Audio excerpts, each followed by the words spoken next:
আপনারা সবাই যাচ্ছেন সাইডে। ভাই স্যার আমি ঢুকে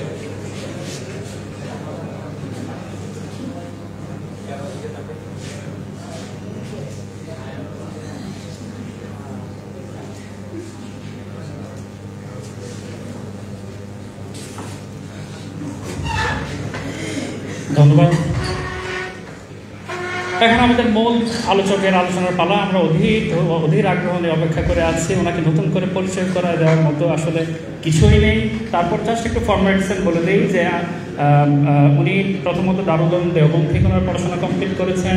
আমাদের দেশে আলেম হওয়ার জন্য আলেম পরিচয় দেওয়ার যতটুকুই যোগ্যতা যথেষ্ট ছিল, কিন্তু ওনার যে জ্ঞানের প্রতি স্পৃহা আমরা দেখতে পাচ্ছি, উনি মদিনা ইসলামী বিশ্ববিদ্যালয় থেকে অনার্স করেছেন। এবং সবচেয়ে সারপ্রাইজিং যেটা খুবই এক্সেপশনাল, সেটা হচ্ছে উনি ইউনিভার্সিটি অফ ডানলি, যুক্তরাজ্য, যদি ভুল না করে থাকি, স্কটল্যান্ডে অবস্থিত এই বিশ্ববিদ্যালয় থেকে উনি ইসলামিক ফাইন্যান্স, ইসলামিক ব্যাংকিং ও ফাইন্যান্স থেকে ওনার এমএস কমপ্লিট করেছেন। প্রফেশনাল লাইফে উনি দাওয়া ইলা আল্লাহর পরিচালক হিসেবে আছেন এবং প্রধান সম্পাদক মাসিক আল ইতিসামের প্রধান সম্পাদক হিসেবে আছেন। আমরা শাইখকে বিনীত অনুরোধ করছি ওনার বক্তব্য প্রদান করার জন্য।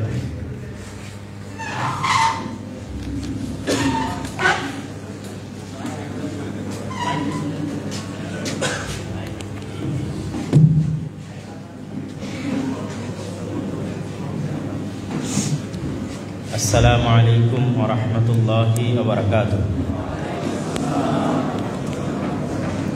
আলহামদুলিল্লাহি ওয়াহদাহু ওয়াস সালাতু ওয়াস সালামু আলা মান লা নাবিয়্যা বা'দ। প্রশংসা আল্লাহ সুবহানাহু ওয়া তাআলার জন্য, শান্তি অবতীর্ণ হোক মুহাম্মদ সাল্লাল্লাহু আলাইহি ওয়াসাল্লামের প্রতি। পিছনে অনেক ভাই দাঁড়িয়ে আছে, আমার মনে হয় আশেপাশে এগুলোতেও তো বসা যায় নাকি? সমস্যা নাই তো? কিছু ভাইয়েরা এসে সামনের এই সারিগুলোতে বসতে পারে, কষ্ট করে পিছনে না দাঁড়িয়ে থেকে আপনারা সামনে চলে আসেন, অন্তত 10 জনের মতো জায়গা হবে। আজকে আমাকে যে বিষয়ে বক্তব্য দেওয়ার জন্য এখানে নির্ধারণ করা হয়েছে, ছাত্র জীবনে সময়ের মূল্যায়ন ও সফলতা শীর্ষক। যদিও ইতিপূর্বে আমাদের বিশেষ অতিথিগণ এবং প্রধান অতিথিগণ অলরেডি সময়ের মূল্যের উপর অনেক সুন্দর তথ্যবহুল জ্ঞান গর্ভমূলক আলোচনা পেশ করেছেন, তারপরেও যেহেতু বিষয়টি প্রদান করা আছে, সেহেতু সংক্ষিপ্ত আকারে কিছু তুলে ধরার চেষ্টা করব ইনশাআল্লাহুল আজিজ। ওয়াল আসর ইন্নাল ইনসানা লাফি খুসর। সময়ের শপথ, নিশ্চয় প্রত্যেক মানুষ ক্ষতির মধ্যে নিমজ্জিত আছে। এই আয়াতটি বা এই সূরাটি যদি আপনি আরও সহজভাবে বুঝতে চান, তাহলে এভাবে বুঝুন, সময়ের শপথ, নিশ্চয় প্রত্যেক মানুষ সময় নষ্ট করে। ওয়াল আসর ইন্নাল ইনসানা লাফি খুসর। সময়ের শপথ, নিশ্চয় প্রত্যেক মানুষ ক্ষতির মধ্যে নিমজ্জিত আছে। আর আপনার বুঝার সুবিধার্থে আপনি স্পষ্টভাবে বুঝে নিতে পারেন, এবং এটি ভুল ব্যাখ্যা নয়, সঠিক ব্যাখ্যা। সময়ের শপথ, নিশ্চয় প্রত্যেক মানুষ কি করে? সময় নষ্ট করে। সময় নষ্ট করে না কারা? ইল্লাল্লাযীনা আমানু ওয়া আমিলুস সালিহাত ওয়া তাওয়াসাউ বিল হাক্কি ওয়া তাওয়াসাউ বিস সবর। সময় নষ্ট করে না তারা যারা ঈমান আনয়ন করে, সৎ কাজ করে, পরস্পরকে সত্যের দিকে দাওয়াত দেয়, পরস্পরকে ধৈর্যের দিকে দাওয়াত দেয়। তাহলে আপনি হয়তো মনে করতে পারেন যে আমার কি তাহলে বাংলাদেশ কৃষি বিশ্ববিদ্যালয়ে অধ্যয়ন সময় নষ্ট? শুধু কি তার সময়টুকুই কাজে লাগে যে সালাত আদায় করছে, যে কোরআন তেলাওয়াত করছে, আর বাকি সকলেই সময় নষ্ট করছে? আল্লাহ সুবহানাহু তাআলা এমন শব্দ ব্যবহার করেছেন যা খুবই ব্যাপক, যে সৎ আমল করে। আল্লাহ সুবহানাহু তাআলা যদি শুধু সালাত, সিয়াম, হজ, যাকাতকে বুঝাতেন, তাহলে তিনি বলতে পারতেন যে অত্যাধিক আমল করে। আপনি কোরআনে কোথাও পাবেন না যে আল্লাহ সুবহানাহু তাআলা জান্নাতে যাওয়ার জন্য অত্যাধিক আমলকে শর্তযুক্ত করেছেন। প্রত্যেক জায়গায় আল্লাহ সুবহানাহু তাআলা শর্তযুক্ত করেছেন সৎ আমলকে। তো সৎ কাজ কোনটা? তো সৎ কাজ অত্যন্ত ব্যাপক। আপনি যদি বাংলাদেশ কৃষি বিশ্ববিদ্যালয়ে সততার সাথে পড়াশোনা করেন, এটিও সৎ কাজ। সততার সাথে শিক্ষকতা করেন, এটিও সৎ কাজ। বিষয়টা নির্ভর করবে আপনার নিয়তের উপর, বিষয়টা নির্ভর করবে আপনার কাজের সততার উপর। আপনি কি নিয়তে পড়াশোনা করছেন এবং আপনি সৎভাবে পড়াশোনা করছেন কিনা, কি নিয়তে শিক্ষকতা করছেন, সৎভাবে করছেন কিনা। আপনি ব্যবসা করলে কি নিয়তে করছেন, সৎভাবে করছেন কিনা।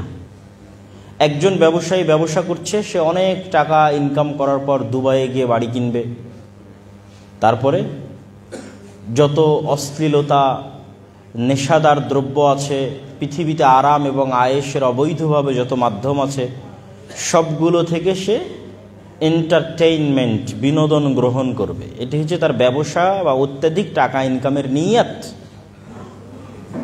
তাহলে অবশ্যই সে কি করছে, ইন্নাল ইনসান আলাফি খুসর, প্রত্যেক মানুষ সময় নষ্ট করতেছে, সে আসলে সময় নষ্ট করতেছে।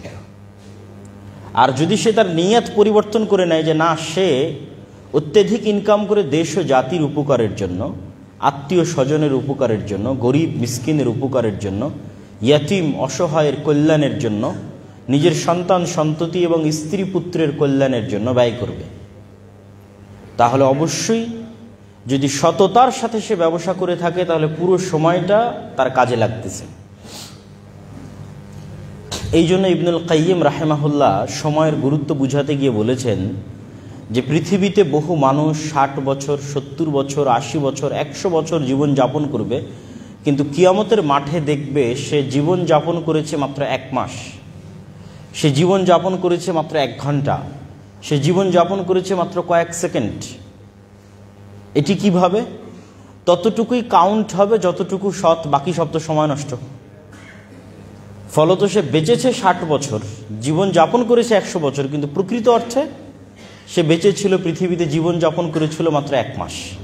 মানে যতটুকু সময় সে সৎভাবে ব্যয় করেছে, সময় নষ্ট করেনি, অতটুকুই তার প্রকৃত জীবন। এই জন্য ইবনুল কাইয়িম রাহিমাহুল্লাহ বলেছেন যে মানুষের জীবনের অপর নামই হচ্ছে সময়। মানুষ পৃথিবীতে কোনো স্থানে বসবাস করে না, বরং সময়ের মধ্যে বসবাস করে। এই ময়মনসিংহ বাংলাদেশ কৃষি বিশ্ববিদ্যালয়ে 1964 সালে যিনি ছিলেন, তিনি এখন নাই, কিন্তু এই বিশ্ববিদ্যালয় তো আছে, প্লেস তো আছে। তাহলে তিনি বসবাস করেছেন এই বিশ্ববিদ্যালয়ে না ওই সময়ে? ওই সময়ে। আমরা এখন এখানে আছি, আমরা এক সময় চলে যাব, কিন্তু এই বিশ্ববিদ্যালয়ে প্লেস তো থাকবে। আজ থেকে 100 বছর পর এখানে এসে কেউ পড়বে। তাহলে আমরা আসলে এই বিশ্ববিদ্যালয়ে বসবাস করেছি না এই সময়ের মধ্যে বসবাস করছি? সময়ের মধ্যে বসবাস করছি। মানুষ হচ্ছে মহাকালের গর্ভে হারিয়ে যায়। লক্ষ লক্ষ কোটি কোটি বছরের যে পৃথিবী, এই পৃথিবীর যে আল্লাহ সুবহানাহু ওয়া তাআলা একটা টাইম লিমিটেড করে সৃষ্টি করে দিয়েছেন, আল্লাহ সুবহানাহু ওয়া তাআলা কিন্তু সময়ের ঊর্ধ্বে। এই জন্য সময় কেন্দ্রিক যে প্রশ্নগুলো, এগুলো আল্লাহ সুবহানাহু ওয়া তাআলার সাথে সম্পৃক্ত নয়, করাই উচিত না, অযৌক্তিক প্রশ্ন। যে কেউ বলে লাইলাতুল কদর যদি এখানে হয় তাহলে ওখানে কিভাবে হবে, ইত্যাদি ইত্যাদি। আল্লাহ যদি নিচের আসমানে নেমে আসেন তাহলে ওখানে কিভাবে আসবেন? ভাই, আপনি যেটাকে দেখতেছেন রাত, এটা আপনার দৃষ্টিকোণ থেকে অত্যন্ত স্বল্প একটা পরিসরে। মহাশূন্য সম্পর্কে যারা জানে যে আমরা যেই পৃথিবী নামক গ্রহের মধ্যে বসবাস করছি, এখান থেকে যদি আমরা মহাশূন্যের দিকে যাত্রা করি, তাহলে ধীরে ধীরে সৌরজগৎ পার হওয়ার পর ধীরে ধীরে গ্যালাক্সি, মিল্কি ওয়ে গ্যালাক্সি, সেটি পার হওয়ার পর এরকম আরও লক্ষ কোটি গ্যালাক্সি, ওই লক্ষ কোটি গ্যালাক্সির মধ্যে এরকম শত শত গ্রহ, উপগ্রহ, নক্ষত্র আছে যেগুলো পৃথিবীর মতো বা পৃথিবীর চাইতেও বড়। এবং বিজ্ঞানীদের আবিষ্কার অনুযায়ী তারাও জানে না যে মহাশূন্যের কত % তারা আবিষ্কার করতে পেরেছে, বাকি সব ডার্ক, অন্ধকার, তাদের আবিষ্কারের বাইরে। সুতরাং সময় বিষয়টি আমাদের সাথে অত্যন্ত আপেক্ষিক। এটির সাথে আপনি কখনোই আল্লাহ সুবহানাহু ওয়া তাআলার সত্তা এবং ইসলামের অন্যান্য যে গায়েব বা অদৃশ্যের যে খবরগুলো আছে সেগুলোকে সম্পৃক্ত করতে পারেন না। আল্লাহ সুবহানাহু ওয়া তাআলা একটা টাইম, আল্লাহ সুবহানাহু ওয়া তাআলার একটা সৃষ্টি, সময় আল্লাহর একটা সৃষ্টি। আল্লাহ এটিকে সৃষ্টি করে ছেড়ে দিয়েছেন, এটি এক সময় শেষ হয়ে যাবে। এটি যে সময় শেষ হয়ে যাবে তখন কিয়ামত হবে, এবং কিয়ামতের পরের যে সময় হবে সেই সময় আমাদের এই সময়ের 50,000 বছরের মতো একটা দিন হতে পারে। হাদিসের বিভিন্ন ভাষায় বোঝা যায়। সুতরাং সময়টা অনেক আপেক্ষিক। তা আমি যেটি বলছিলাম আর কি, যে আমরা বসবাস করি সময়ের মধ্যে, অতএব আমাদের জীবনের অপর নাম আসলে সময়। অতএব আমরা যতটুকু সময় কাজে লাগাই অতটুকুই আসলে আমাদের জীবন, আর যতটুকু আমরা কাজে লাগাই না অতটুকু আসলে আমাদের জীবন বা লাইফ নয়, বরং বৃথা, নষ্ট, অপচয়। তো সময়ের গুরুত্ব বুঝাতে গিয়ে বহু হাদিস রাসূলুল্লাহ সাল্লাল্লাহু আলাইহি ওয়াসাল্লামের পক্ষ থেকে আছে, সালাফে সালেহিনের পক্ষ থেকে বহু বক্তব্য আছে। যেমন রাসূলুল্লাহ সাল্লাল্লাহু আলাইহি ওয়াসাল্লামের একটা হাদিস, নি'মাতানি মাগবুনুন ফীহিমা কাসীরুম মিনান নাস আস-সিহহাতু ওয়াল ফারাগ। পৃথিবীতে এমন দুটি আল্লাহর নেয়ামত আছে যেই দুটি নেয়ামত সম্পর্কে অধিকাংশ মানুষ গাফেল থাকে, অসচেতন থাকে, মূল্যায়ন করতে পারে না। এক, আল্লাহর প্রদত্ত পৃথিবীর অনেক বড় একটি নিয়ামত হচ্ছে সুস্বাস্থ্য। আমরা যে এখন সুস্থ আছি এটি কার নিয়ামত? আল্লাহ সুবহানাহু ওয়া তাআলার নিয়ামত। এটিকে মানুষ মূল্যায়ন করা জানে না, আল্লাহর নবী বলছেন। দুই, অবসর সময়কে মানুষ মূল্যায়ন করা জানে না। আল ফারাগ মানে অবসর সময়। এই জন্য অন্য একটি হাদিসে রাসূলুল্লাহ সাল্লাল্লাহু আলাইহি ওয়াসাল্লাম বলেছেন যে তোমরা 5টি বিষয়ের পূর্বে ইগতানিম খামসান ক্বাবলা খামসিন, 5টি বিষয়ের পূর্বে 5টি বিষয়কে তোমরা গুরুত্ব দাও। হায়াতাকা ক্বাবলা মাউতিক, মৃত্যুর পূর্বে জীবিত যে আছো এটিকে গুরুত্ব দাও, মূল্যায়ন করো। ওয়া সিহহাতাকা ক্বাবলা সাকামিক, অসুস্থ হওয়ার পূর্বে সুস্থ যে আছো এটিকে গুরুত্ব দাও। ওয়া ফারাগাকা ক্বাবলা শুগলিক, এখন যে ফ্রি আছো, অবসর আছো, এই অবসর সময়কে গুরুত্ব দাও ব্যস্ত হওয়ার পূর্বে। ওয়া শাবাবাকা ক্বাবলা হারামিক, আর বৃদ্ধ হয়ে যাওয়ার পূর্বে যৌবন যে যুবক যে আছো এই যুবক সময়টাকে গুরুত্ব দাও। ওয়া গিনাকা ক্বাবলা ফাকরিক, আর হাতে যদি সচ্ছলতা থাকে তাহলে দারিদ্রতা আসার পূর্বে সেই সচ্ছলতাকে গুরুত্ব দাও। যদিও দিন শেষে এই প্রত্যেকটা বিষয় সময়ের সাথেই কানেক্টেড। আপনার যৌবন, আপনার বার্ধক্য সেটিও সময়ের সাথে কানেক্টেড। আপনার ব্যস্ততা, আপনার অবসর সেটিও সময়ের সাথে কানেক্টেড। তো সব কিছুই সময়ের সাথে সম্পৃক্ত। আপনারা সুস্থ আছেন, অসুস্থ হবেন, সবই সময়ের সাথে সম্পৃক্ত। তারপরও রাসূলুল্লাহ সাল্লাল্লাহু আলাইহি ওয়াসাল্লাম ভিন্নভাবে এই 5টি জিনিসকে মূল্যায়নের জন্য আমাদেরকে বলেছেন। আর সময়ের মধ্যে পৃথিবীর সবচেয়ে গুরুত্বপূর্ণ সময়, যেই সময়টা কখনোই অলসতায় কাটানো উচিত নয়, সেটি হচ্ছে ফজরের পরের সময়। রাসূলুল্লাহ সাল্লাল্লাহু আলাইহি ওয়াসাল্লাম বলেন, আল্লাহ সুবহানাহু ওয়া তাআলা আমার উম্মতের জন্য বরকত রেখেছেন ফি বুকুরিহা, সকালে। আমার উম্মতের জন্য আল্লাহ সুবহানাহু ওয়া তাআলা বরকত রেখেছেন কখন? সকালে। এই জন্য সালাফে সালেহিনের পক্ষ থেকে বর্ণিত আছে যে লা ইয়ানামুনা বা'দা সালাতিল ফজর। কোন সালাফে সালেহিন মানে অতীতে চলে যাওয়া বড় বড় আলেম ওলামাগণ, তারা কখনোই ফজরের সালাতের পর ঘুমাতেন না। যদি কখনো লম্বা সফর বা রাত জাগার মতো কোনো কাজ করতেন তাহলে ফজরের সালাতের পর ইয়ান্তাজিরুনা ইলা তুলুইশ শামস, ফজরের সালাতের পর অপেক্ষা করতেন সূর্য ওঠা পর্যন্ত। সূর্য উঠলে ঘুমিয়ে যেতেন। মানে কারো যদি বিশ্রামের দরকার হয় সকালে, তাহলে সে ফজরের পর কি উঠা পর্যন্ত অপেক্ষা করবে? সূর্য ওঠা পর্যন্ত অপেক্ষা করবে। কিন্তু দেখবেন যে আমাদের লাইফস্টাইল, পুরো মুসলিম উম্মার লাইফস্টাইল চেঞ্জ হয়ে গেছে। পাশ্চাত্য বা ওয়েস্টার্ন কালচার কর্তৃক প্রভাবিত হয়ে আমরা দিন দিন, এবং মোবাইলের মতো ডিভাইসের সাথে আমাদের যে অ্যাডিকশন, আসক্তি, এই আসক্তির কারণে আমরা রাতকে গভীর থেকে গভীরতর করছি। আর সকালে অবশ্যই শতভাগ ছাত্রের কত পার্সেন্ট ছাত্র সকালে ফজরের পর জেগে থাকে আল্লাহ সুবহানাহু ওয়া তাআলা ভালো জানে, বা পুরো মুসলিম উম্মার একই অবস্থা। অথচ ঘুমানোর সুন্নাতের ক্ষেত্রে রাসূলুল্লাহ সাল্লাল্লাহু আলাইহি ওয়াসাল্লাম বলেছেন যে এশার পরে কোনো কথা হবে না, এশার পরে ঘুমিয়ে যেতে হবে। আমরাও বিজ্ঞানী যারাই, যে কোনো, এখানে ডাক্তারও বক্তব্য দিয়েছেন, তাদের কাছে জিজ্ঞেস করতে পারেন। যে কোনো ডাক্তারের কাছে গেলে ডাক্তারেরা আপনাকে সকাল সকাল ঘুমানোর পরামর্শ দেবে। মানুষের ঘুমের সবচেয়ে গভীর সময়টা রাত 9টা, 10টা, 11টার মধ্যে পার হয়ে যায়, এবং ওই রাতে আগে উঠার জন্য বলবে। আর এটি সবচেয়ে স্বাস্থ্যসম্মত। আমাদের নবী মুহাম্মদ সাল্লাল্লাহু আলাইহি ওয়াসাল্লাম এশার পরপর দ্রুত ঘুমিয়ে যেতেন, আর ওই রাতে আগে উঠতেন। আগে উঠে তাহাজ্জুদের সালাত আদায় করতেন। তাহাজ্জুদের সালাত বা রাতে উঠে সালাত 2 রাকাত হলেও মানুষের জীবনে বৈপ্লবিক পরিবর্তন ঘটাতে পারে। মানুষ যদি পৃথিবীর মহা থেকে মহা সফলতম কাজ করতে চায় এবং আল্লাহ সুবহানাহু ওয়া তাআলার রহমত এবং বরকতের সাথে করতে চায় এবং সফল হতে চায়, তাহলে সে রাতের শেষ অংশের কোনো বিকল্প নেই, যেটি আল্লাহ সুবহানাহু ওয়া তাআলা তার রাসূলকে উদ্দেশ্য করে বলেছেন যে অচিরেই আমরা আপনার প্রতি কাওলান সাকিলা, অনেক ভারী একটি কিতাব আপনার প্রতি অবতীর্ণ করব। ফাতাহাজ্জাদ বিহি নাফিলাতাল লাক, অচিরেই আল্লাহ সুবহানাহু ওয়া তাআলা আপনাকে গুরু দায়িত্ব প্রদান করবেন। ওই গুরু দায়িত্ব পালন করার জন্য আপনার জন্য হালকা হয়, সহজতর হয়, এই জন্য আপনি অভ্যাসী হন রাতে সালাত আদায় করতে। অল্প থেকে অল্প পরিমাণ আপনি রাতে সালাত আদায় করতে অভ্যাসী হন, যাতে আল্লাহ আপনার প্রতি যে বিশাল কিতাব অবতীর্ণ করছে সেটি বহন করা, এটি মানুষের মাঝে প্রচার করা এবং রিসালাতের এই গুরু দায়িত্ব পালন করা আপনার জন্য যাতে সহজ হয়।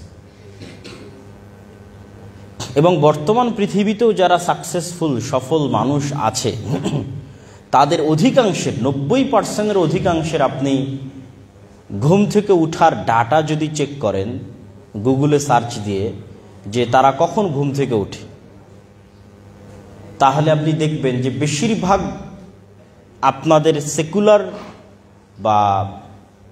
সেকুলার দৃষ্টিভঙ্গি অনুযায়ী যাদেরকে আমরা সাকসেসফুল মনে করছি, ইসলামিক পয়েন্ট অফ ভিউ থেকে নয়, সেকুলার পয়েন্ট অফ ভিউ থেকে যাদেরকে সাকসেসফুল মনে করছি দুনিয়াবী জীবনে, তারাও তাদের রুটিনে সকালে উঠাকে গুরুত্ব দেয়।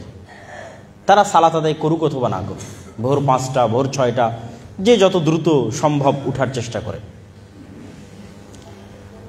আর অস্ট্রেলিয়াতে এটা সম্পূর্ণ জাতিগত কালচার, যে অস্ট্রেলিয়ানরা জাতিগতভাবে দ্রুত ঘুমাতে যায়, জাতিগতভাবে দ্রুত সকালে উঠে। আপনি যে কোনো অস্ট্রেলিয়ার প্রবাসীকে আমার এই কথা কল দিয়ে ফোন দিয়ে জিজ্ঞেস করে যাচাই করতে পারেন যে অস্ট্রেলিয়ানরা জাতিগতভাবে দ্রুত ঘুমাবে, 10টা-11টার মধ্যে ঘুমিয়ে যাবে, আর সকাল 4টা 5টা 6টার মধ্যে উঠবে। সম্মানিত উপস্থিতি, তো আমাদের প্রোডাক্টিভিটি, আমাদের ইয়াং জেনারেশনের প্রোডাক্টিভিটি নষ্ট হচ্ছে কেন? সময়কে সঠিকভাবে কাজে লাগাতে না পারার কারণে। আর এই প্রোডাক্টিভিটি নষ্ট হওয়ার ফলে, যেমন রাসূলুল্লাহ সাল্লাল্লাহু আলাইহি ওয়াসাল্লামের যে হাদিসগুলো, ফজরের সালাত কেন্দ্রিক যে হাদিসগুলো আছে, সেই হাদিসগুলো যদি পড়েন তাহলে আপনি প্রোডাক্টিভিটির একটা কিছু হলেও আলামত সেই হাদিসগুলোতে পাবেন। যে ব্যক্তি ফজরে উঠলো না, ঘুমিয়ে থাকলো, বেশি দেরি করে উঠলো, তার সকাল হবে শয়তানের সাথে, এবং তার সকাল হবে শরীরে একটা ম্যাজ বা দুর্বল ভাব, আপনাদের আঞ্চলিক ভাষায় কি বলে, যে শরীরটা কোনো কাজের জন্য তখন অতটা প্রোডাক্টিভ থাকবে না, মন মানসিকতা কোনো কাজের জন্য প্রস্তুত থাকবে না, বরং সারাদিন একটা অলসতা কাজ করবে শরীরের মধ্যে, সারাদিন একটা ঘুম ভাব কাজ করবে শরীরের মধ্যে, ফলত অটোমেটিক আপনার প্রোডাক্টিভিটি ডাউন হয়ে যাবে। কিন্তু আপনি যদি ফজরে উঠেন, অজু করেন, সালাত আদায় করেন, একটু ব্যায়াম করেন, এক্সারসাইজ করেন, একটু কোরআন তেলাওয়াত করেন, তাহলে আপনি পৃথিবীর যে পেশাতেই থাকেন, যে পেশায় থাকেন, as a student, as a teacher, businessman, যে কোনো পেশা, সেই পেশায় আপনি অবশ্যই অন্য আর 10 জন যারা আপনার প্রতিযোগী আছে তাদের চাইতে আপনি এগিয়ে থাকবেন, শতভাগ এগিয়ে থাকবেন। সে যদি কৃষক হয় তবুও অন্য কৃষকদের চাইতে এগিয়ে থাকবে যদি সে সকাল সকাল উঠে কাজ শুরু করে। এবং স্টুডেন্টরা তাদের লাইফে এটি পরীক্ষা করে দেখতে পারে যে যেই দিন আপনি ফজরকে কাজে লাগাবেন, সকালকে কাজে লাগাবেন, সেই দিন দেখবেন যে আপনার সারাদিনের সকল কাজ মনে হবে জোহরের আগেই শেষ হয়ে গেছে। বিশেষ করে ছুটির দিনগুলোতে যদি আপনি পরীক্ষা করে দেখেন যে আজকে অনেক কাজ হাতে নিয়ে আপনি বসেছেন পড়ার টেবিলে, দেখবেন ফজরের সময় বা ফজরের আগে উঠে বসেছেন, দেখবেন জোহর হতে হতে এত বেশি পরিমাণ আপনার পড়া হয়ে গেছে, এত বেশি পরিমাণ কাজ শেষ হয়ে গেছে, যেটি আপনি ভোর 10টায় বা 11টায় বা 9টা 10টায় উঠে শুরু করলে রাত 12টা 1টা পর্যন্ত করেও শেষ করতে পারতেন না, সেটি ওই দিন জোহরের আগেই শেষ হয়ে গেছে। এটি যে কেউ তার নিজ নিজ লাইফে পরীক্ষা করতে পারে। সম্মানিত উপস্থিতি, তাহলে আমাদের সময়ের গুরুত্ব শীর্ষক এই সংক্ষিপ্ত আলোচনার যে সামারি বা সারমর্ম যদি আমরা দাঁড় করাই, সেটি হচ্ছে আমাদের জীবনের অপর নাম সময়। প্রত্যেক মানুষ সময় নষ্ট করে, তবে তারাই সময় নষ্ট করে না যারা এই সময়কে কাজে লাগায়, এবং কিয়ামতের মাঠে কাজে লাগানো সৎ আমল যারা করবে ততটুকুই কাউন্ট হবে, সেটি 1 মাস 1 বছর 2 বছর হতে পারে। সুতরাং আমরা কতটুকু কাজে লাগাচ্ছি, আমাদের সময়কে কতটুকু প্রোডাক্টিভ ওয়েতে ইউজ করতেছি, সেটি আমাদের উপর আল্লাহ সুবহানাহু ওয়া তাআলার পক্ষ থেকে অনেক বড় একটি আমানত, জিম্মেদারি এবং দায়িত্ব। আমাদের বহু সালাফে সালেহিন সময়কে গুরুত্ব দিয়েছেন, গুরুত্ব দেওয়ার কারণে তারা সময়ে বরকত পেয়েছেন। সময়ের বরকত কিন্তু ভিন্ন জিনিস।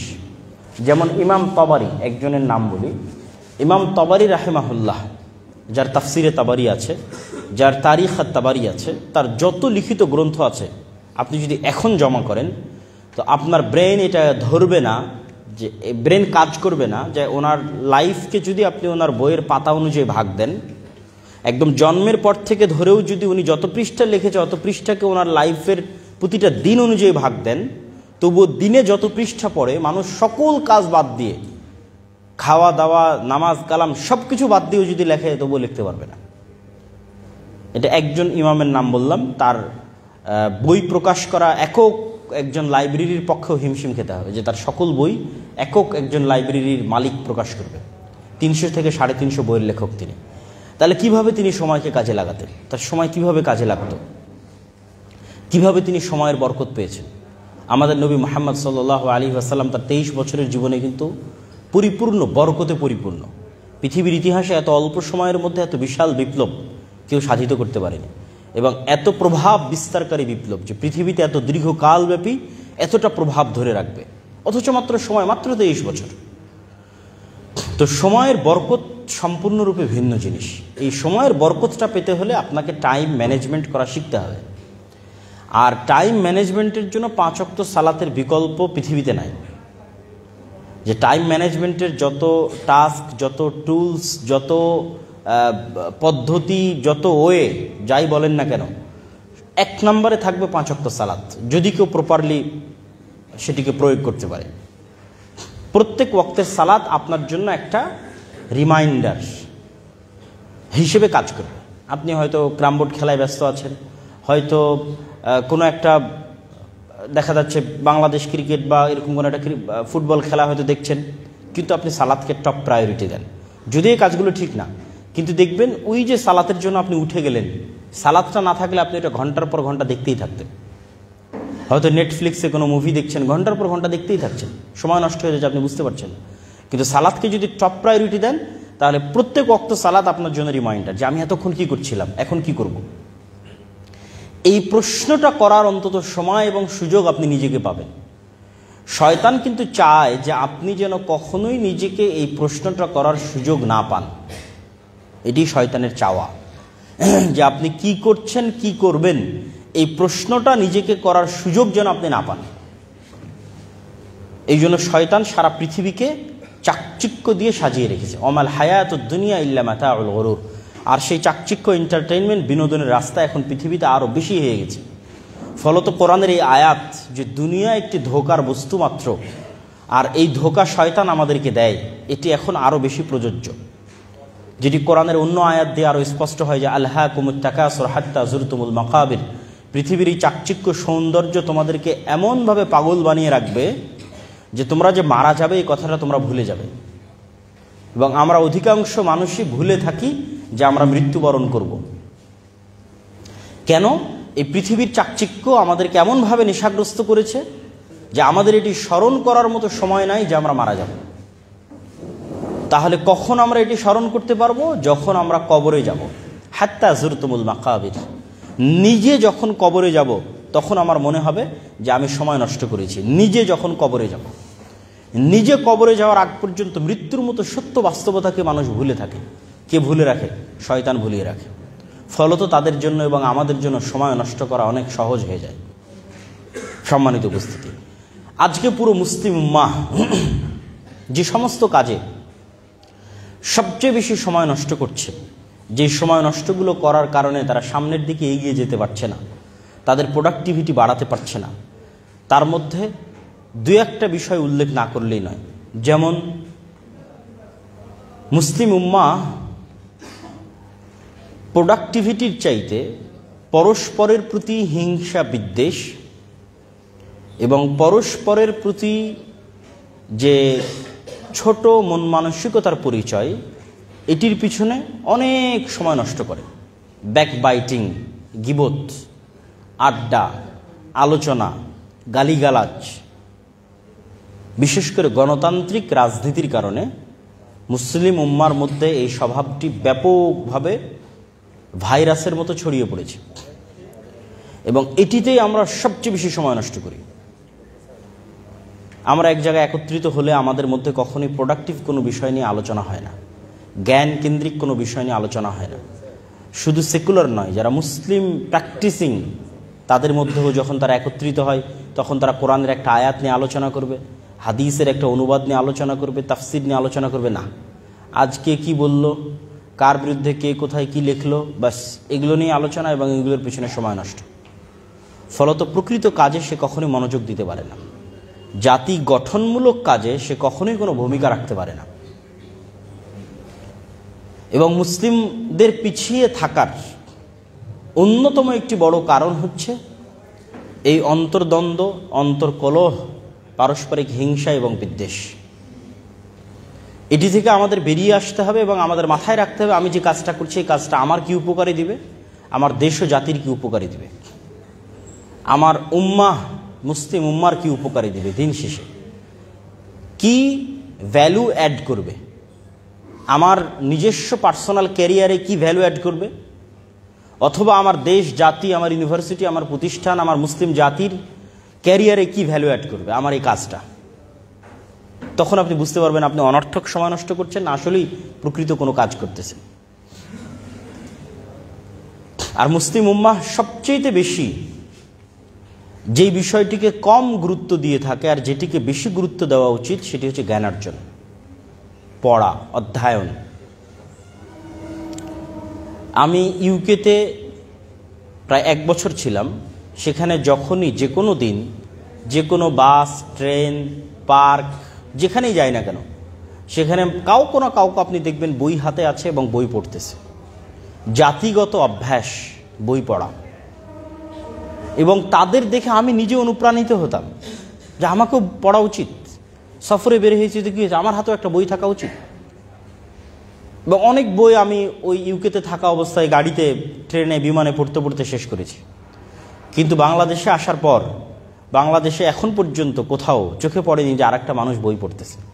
ফলত আমার মধ্যে থেকেও স্বভাবটা হারিয়ে গেছে, চলে গেছে। তাহলে মুসলিমরা কি পরিমাণ ওই ধরনের ফাউল কাজে সময় নষ্ট করে যে কাজের আসলে দিন শেষে কোনো উপকার নাই।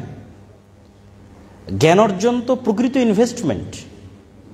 আপনি বইয়ের একটা পৃষ্ঠা পড়ছেন, এটা আপনার পিছনে ইনভেস্টমেন্ট, প্রকৃত ইনভেস্টমেন্ট। কেউ বই পড়া ছাড়া জীবনে বড় হতে পারেনি, হওয়া সম্ভব নয়। যেটি আমাদের অতীতের এক বক্তা বলে গেলেন যে আমাদের কোরআন শুরুই হয়েছে ইকরা, পড়ো, পড়া দিয়ে শুরু হয়েছে। এবং মুসলিমরা একসময় জ্ঞান বিজ্ঞানের শীর্ষস্থানে ছিল। অক্সফোর্ড বিশ্ববিদ্যালয় প্রতিষ্ঠা হওয়ার 500 বছর পূর্বেও স্পেনের কর্ডোভায় মুসলমানদের বিশ্ববিদ্যালয় ছিল, গবেষণাগার ছিল, জ্ঞান বিজ্ঞানের চর্চা ছিল। যারা স্পেনে যাওয়া যাদের পক্ষে সম্ভব হবে তারা গিয়ে দেখে আসতে পারেন। মুসলমানদের সেই ইতিহাস এবং ঐতিহ্যের চিহ্ন এবং আলামত এখনও থেকে গেছে। বাগদাদে বাইতুল হিকমার সেই লাইব্রেরি, জ্ঞান বিজ্ঞান চর্চার সেই লাইব্রেরি মুসলমানদের অতীত ঐতিহ্যের প্রমাণ বহন করে। কিন্তু মুসলমানেরা সেই জ্ঞান চর্চা হারিয়ে ফেলেছে এবং এমন সব অনর্থক কাজে লিপ্ত হয়েছে যেই প্রত্যেকটা কাজ সময় নষ্ট। বলে আসর ইন্নাল ইনসানা লাফি খুসর, যে প্রত্যেক মানুষ সময় নষ্ট করতেছে। আমরা মুসলিমরা এই যুগে সবচেয়ে বেশি সময় নষ্ট করতেছি, ফলত আমরা পৃথিবীতে সবচেয়ে পিছিয়ে। কিন্তু আমাদের অতীত সালাফে সালেহিন তারা সময় নষ্ট করেননি। এখন যারা জ্ঞান বিজ্ঞানে এগিয়ে আছে তাদের মধ্যে আর আমাদের মধ্যে একটা পার্থক্যের কারণে যারা এখন জ্ঞান বিজ্ঞানে এগিয়ে আছে তারা আমাদের জন্য কল্যাণকামী হতে পারছে না। কিন্তু মুসলিমরা যখন জ্ঞান বিজ্ঞানে এগিয়ে ছিল তখন তারা কল্যাণকামী ছিল। আপনি মুসলিমদের হিস্ট্রিতে কখনো পাবেন না যে কর্ডোভায় অথবা গ্রানাডায় অথবা বাগদাদে কখনো জ্ঞান জাত পাত কালার ভেদে বিতরণ করা হয়েছে যে তুমি মুসলিম না সুতরাং তুমি জ্ঞান অর্জন করতে পারবে না, এটা পাবেন না। সেকেন্ড, আরেকটা জিনিস পাবেন না যে ঠিক আছে তুমি জ্ঞান অর্জন করতে চাও টাকা দাও, এইটা পাবেন না। মুসলমানেরা জ্ঞানকে মনে করেছে সাদাকায়ে জারিয়া, আসলে এটি সাদাকায়ে জারিয়া। এই জন্য মুসলমানেরা সাদাকায়ে জারিয়ার মতো জ্ঞান বিতরণ করেছে। ইউরোপ থেকে জ্ঞান শিখে তারা ইউরোপকে উন্নত করেছে। এটি অবাস্তব কিছু না। স্পেনের সীমানা ফ্রান্সের সাথে কানেক্টেড। মুসলমানদের যে বিজয় অভিযান, সেই বিজয় অভিযান স্পেন এবং ফ্রান্সের মধ্যে সীমানা হিসেবে ব্যবহৃত হওয়া যে পাহাড়ের যে শ্রেণী আছে, পাহাড়ের যে পর্বতমালা আছে, সেই পর্যন্ত গিয়ে শেষ হয়ে গেছে। ওই পর্বতমালা পর্যন্ত মুসলমানেরা অভিযান নিয়ে গেছিল, কিন্তু শীতকাল হওয়ায়, বরফ আচ্ছাদিত অঞ্চল হওয়ায়, আর মুসলমানেরা শীতের সাথে ঠান্ডার সাথে পরিচিত না হওয়ায় সেই যুদ্ধে পরাজয় হয়। এই জন্য অদ্যবধি এখন পর্যন্ত যে সমস্ত অঞ্চলে শীত বেশি, ওই সমস্ত অঞ্চলে মুসলমান কম।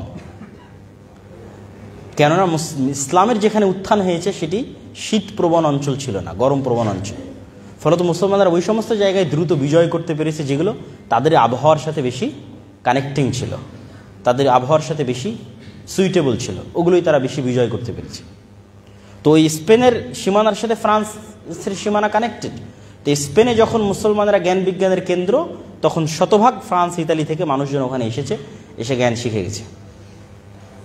এটি ভূ রাজনৈতিকভাবেও প্রমাণিত।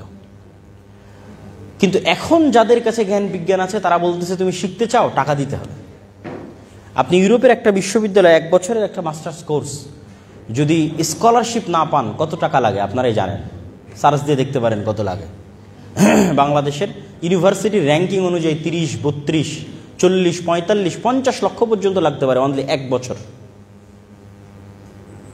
1 বছরের জন্য আপনি তাদের কাছে শিখতে যাবেন, এত টাকা আপনাকে পে করতে হবে। তাহলে কি পরিমাণ নলেজকে তারা কুক্ষিগত করে রেখেছে। মুসলমানদের কাছে যখন নলেজ ছিল তারা এটা কুক্ষিগত করেনি, তারা এটি পৃথিবীকে সাদাকায়ে জারিয়া হিসেবে বিতরণ করেছে।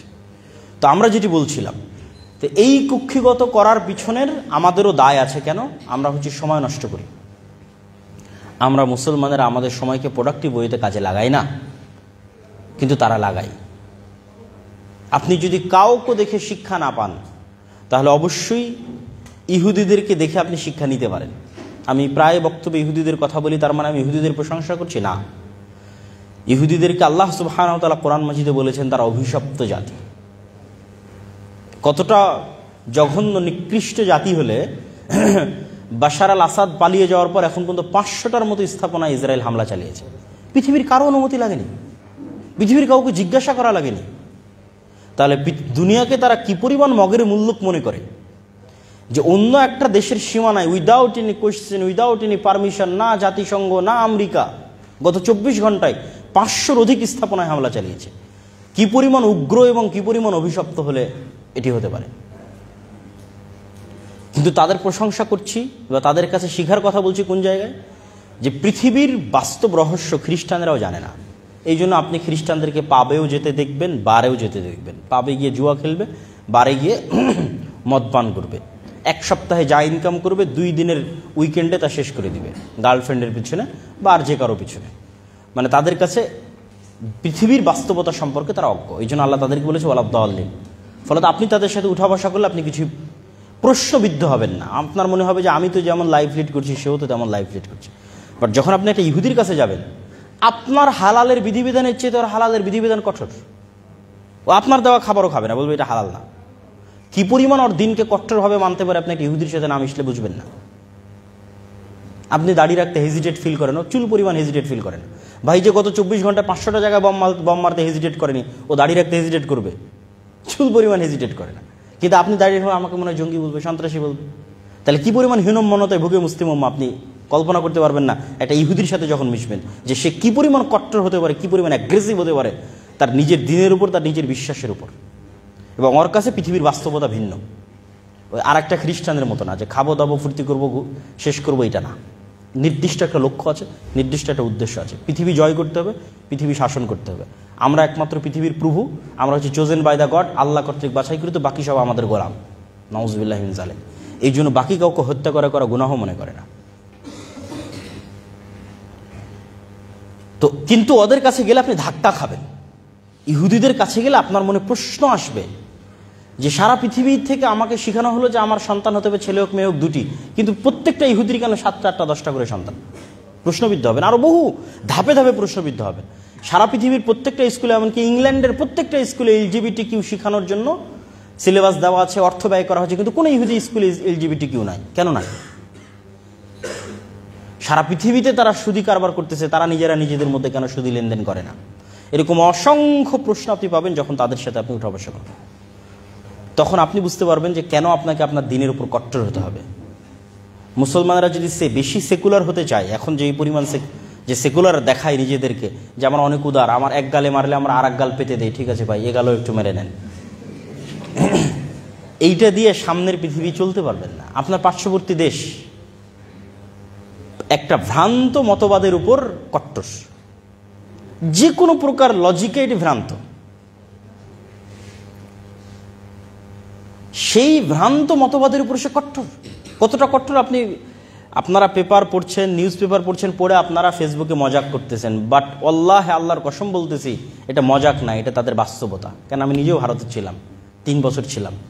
এটিকে তারা অন্তর দিয়ে কট্টরভাবে বিশ্বাস করে,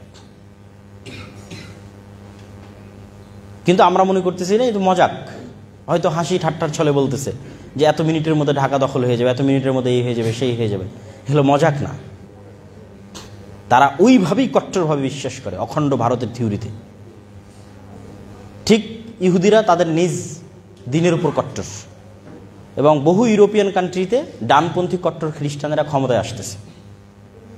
তাহলে সারা পৃথিবী যাচ্ছে তার নিজ নিজ দিনের কট্টরতার দিকে। আপনার পার্শ্ববর্তী প্রতিবেশী ওপেন তার দিনের উপর কট্টর, কিন্তু আপনি সেকুলার সেকুলার সেকুলার সেকুলার। আপনি টিকতে পারবেন না, পরাধীন হয়ে যাবেন। আপনি স্বাধীন থাকতে হলে আপনাকে অবশ্যই আপনার দিনের উপর কট্টর হতে হবে, এবং এটাতে ভয় পাওয়া যাবে না, কম্প্রোমাইজ করা যাবে না। এটা কম্প্রোমাইজ করা হচ্ছে গোলামদের স্বভাব।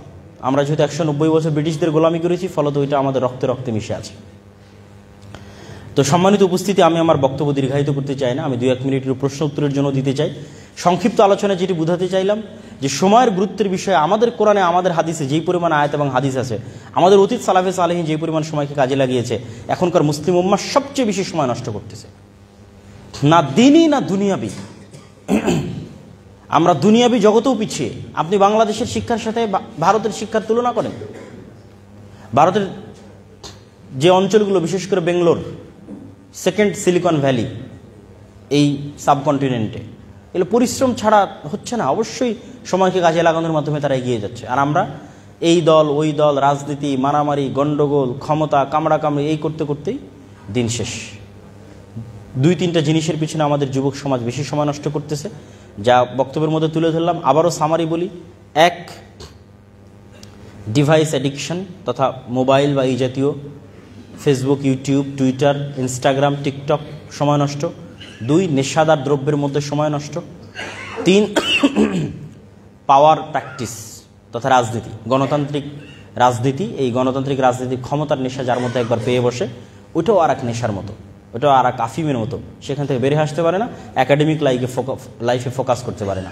ফলত আমাদের দেশের কোনো ইউনিভার্সিটি থেকে ওরকম যোগ্য স্টুডেন্ট যারা ওই একাডেমিক জগতে সর্বোচ্চ পর্যায়ে পৌঁছে যাবে এরকম ভূমিকা রাখার মতো স্টুডেন্ট বের হয় না। আপনি কল্পনা করতে পারেন, যেই দিন বাংলাদেশে এই কোন এক বিশ্বকাপের ফাইনাল খেলা ঢাকা বিশ্ববিদ্যালয়ের রাজু ভাস্কর্যে বা TSC চত্বরে হাজার হাজার ছাত্র একত্রিত হয়ে দেখছে, তখন আমি ইংল্যান্ডে, আমি তখন ইউনিভার্সিটি অফ ডান্ডির স্টুডেন্ট। কিন্তু ডান্ডিতে বুঝাই যাচ্ছে না যে আজকে এরকম একটা ফাইনাল বিশ্বকাপ হচ্ছে, এবং কোনো ইউনিভার্সিটি, না অক্সফোর্ড না ক্যামব্রিজ, যেখানে হাজার হাজার স্টুডেন্ট একত্রিত হয়ে খেলা দেখবে। আপনি চেক করেন, তাহলে আপনি কখনোই তাদেরকে পরাজিত করতে পারবেন না, যারা জ্ঞান এবং বিজ্ঞানে এগিয়ে যাচ্ছে, যারা সময়কে কাজে লাগাচ্ছে। আপনারা আগাতে হলে অবশ্যই আল্লাহ যেই সিস্টেমে এই পৃথিবীকে ডেভেলপ করেছে, আপনাদের বুঝার সুবিধার্থে বলতেছি যে এই পৃথিবীকে আল্লাহ সুবহানাহু ওয়া তাআলা যেই সিস্টেমে ডেভেলপ করেছে, ওই সিস্টেম অনুযায়ী আপনাকে আগাতে হবে। আর ওই সিস্টেম অনুযায়ী আগাতে গেলে আল্লাহ সুবহানাহু ওয়া তাআলা দেখেন না যে কে মুসলিম কে মুমিন। চেষ্টা করার পর আল্লাহ দেখেন মুসলিম মুমিন, কিন্তু চেষ্টা করার আগ পর্যন্ত ঠিক আছে এই বাটন চাপ দিলে এই মোবাইলে লাইট জ্বলবে। তো পৃথিবীতে এই কাজটা করলে আপনি ধনী হবেন, ওই কাজটা যদি মুমিন করে, মুসলিম করে, কাফির করে, আল্লাহ বাধাগ্রস্ত করেন না, আল্লাহ তাকে ধনী করে দেন। এই কাজটা করলে আপনি ক্ষমতায় যাবেন, ওইটা যে করে আল্লাহ সুবহানাহু ওয়া তাআলা তাকে ক্ষমতায় যাওয়ার রাস্তা করে দেয়। তো ওই বাটনগুলো তো আপনাকে চাপতে হবে, ওই চেষ্টা তো আপনাকে করতে হবে, নাহলে তো আপনি গোলামি থাকবেন। কিন্তু ওই বাটন চাপার পর, চেষ্টা করার পর দেখবেন যে আরেকজন 100তে 100 চেষ্টা করতেছে, আপনি 100তে 90 চেষ্টা করতেছেন। আর আরেকজনের সক্ষমতা 100-তে 100, আপনার সক্ষমতা 100-তে 50, তারপর আল্লাহ আপনাকে বিজয়ী করে দিবে, তখন আপনি আল্লাহর সাহায্য পাবেন। কিন্তু ঘরে বসে সময় নষ্ট করে, ঠিক আছে, এইভাবে ফালতু পরস্পর বিরোধী অন্তর্দ্বন্দ্ব, অন্তর্কলহ, মারামারি, গণ্ডগোল, নেশাদার দ্রব্য ইত্যাদির মধ্যে গিয়ে কখনোই আপনারা স্বাধীন হতে পারবেন না, মুক্তি পাবেন না। আল্লাহ সুবহানাহু ওয়া তাআলা আমাদেরকে, মুসলিম উম্মাহকে তাদের এই ক্রান্তিকাল ভালোভাবে অতিক্রম করার এবং তাদেরকে স্বাধীন হওয়ার, তাদেরকে সময়কে কাজে লাগানোর তৌফিক দান করুক, আল্লাহুম্মা আমিন। আমি একটু ওপেন 2-1টা প্রশ্ন নিতে চাই, আজকে টপিক রিলেটেড হোক অথবা টপিকের বাইরে হোক।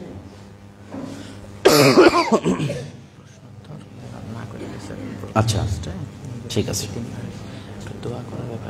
আচ্ছা, ভার্সিটির একটা দ্বীনি কমিউনিটি তৈরি করা হয়েছে আমাদের এই ময়মনসিংহ কৃষি বিশ্ববিদ্যালয়ের ছাত্ররা উদ্যোগ নিয়ে করেছে। এটি আজকেই সম্ভবত এটি অনুমোদনও পেয়েছে, গতকালকে অনুমোদন পেয়েছে, বিশ্ববিদ্যালয়ের পক্ষ থেকেই অনুমোদন দেওয়া হয়েছে। এবং এই ধরনের সার্কেল বা এই ধরনের ক্লাব প্রত্যেকটা বিশ্ববিদ্যালয়ে হওয়া উচিত, যেখানে আপনি খ্রিস্টান কান্ট্রিগুলোতে প্রতিটা ইউনিভার্সিটিতে মুসলিমদের ক্লাব আছে, সেখানে মুসলিম দেশেও আপনি মুসলিমদের ইসলামিক কার্যক্রমের জন্য কোনো ক্লাব খুঁজে পাবেন না। গত 16 বছর তো কল্পনাই করা যায়নি, এখন সেই সুযোগটা এসেছে। এই সুযোগকে কাজে লাগিয়ে প্রত্যেকটা ইউনিভার্সিটিকে তাদের ইউনিভার্সিটির পক্ষ থেকে অনুমোদিত ইসলামিক কমিউনিটির জন্য অনুমোদন নিয়ে এটি ক্লাবে রূপান্তর করে এটি ইসলামিক কমিউনিটি ডেভেলপ করা উচিত, যেটি আপনাদের বিশ্ববিদ্যালয়ের স্টুডেন্টরা এবং কর্তৃপক্ষ অলরেডি করেছে। আমরা আশা করছি এই দ্বীনি কমিউনিটির পক্ষ থেকে ভবিষ্যতে আরও সুন্দর সুন্দর কার্যক্রম এবং আরও সুন্দর সুন্দর অনুষ্ঠান, ব্যাপক বড় পর্যায়ের কেন্দ্রীয় অনুষ্ঠান আমরা পেতে পারি বলে আশা করতে পারি ইনশাআল্লাহ।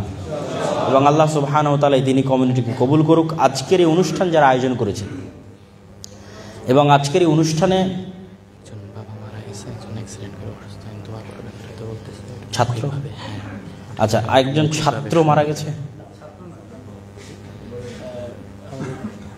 সেলিম রাজা নামে একটা ছাত্র ডিভিএমে পড়ে, তার বাবা মারা গেছে কিছুদিন আগে। একটা ছেলে আমাদের আবাসিক ছাত্র একটু পাগলের মতো হয়ে গেছে। তো সার্বিক বিষয়ে একটু আমাদের অত্র প্রতিষ্ঠানের একজন ছাত্রের বাবা, তিনি কিছুদিন পূর্বে মারা গেছেন এবং আরেকজন একটু অসুস্থ। আমরা তাদের জন্য অবশ্যই আল্লাহ সুবহানাহু ওয়া তাআলার পক্ষ থেকে অন্তরস্থল থেকে দোয়া করি। আল্লাহ সুবহানাহু ওয়া তাআলা যিনি মারা গেছেন এবং মুসলমানদের মধ্যে যারা মারা গেছে তাদের সকলের কবরের শাস্তি আল্লাহ সুবহানাহু ওয়া তাআলা মাফ করে দিক, আল্লাহুম্মা আমিন। এবং আমরা যারা জীবিত আছি আল্লাহ তাদেরকে মৃত্যু পর্যন্ত ঈমানের উপর থাকার তৌফিক দান করুক, আল্লাহুম্মা আমিন। এবং আমাদের মধ্যে যারা অসুস্থ আছে আল্লাহ সুবহানাহু ওয়া তাআলা তাদেরকে সুস্থতা দান করুক, আল্লাহুম্মা আমিন। এবং মুসলমানেরা যে জুলম, অত্যাচার এবং নির্যাতনের মধ্যে দিয়ে সময় পার করছে, সেই জুলম এবং অত্যাচার এবং নির্যাতন শেষ করে মুসলমানদের জন্য আল্লাহ সুবহানাহু ওয়া তাআলা যোগ্য সুলতান আর নাসিরা পাঠানোর ব্যবস্থা করে দিন, আল্লাহুম্মা আমিন। অত্র ইউনিভার্সিটিতে, অত্র বিশ্ববিদ্যালয়ে যারা এই অনুষ্ঠান আয়োজন করেছে, এই অনুষ্ঠানের সাথে যুক্ত থেকেছে, এই অনুষ্ঠানে উপস্থিত হয়েছে, সকলের শুকরিয়া আদায় করি। আল্লাহ সুবহানাহু ওয়া তাআলা সকলকে জাযায়ে খায়ের দান করুক, আল্লাহুম্মা আমিন। এই বলে আমি আমার সংক্ষিপ্ত বক্তব্য এখানেই শেষ করছি। আসসালামু আলাইকুম ওয়া রাহমাতুল্লাহি ওয়া বারাকাতুহু।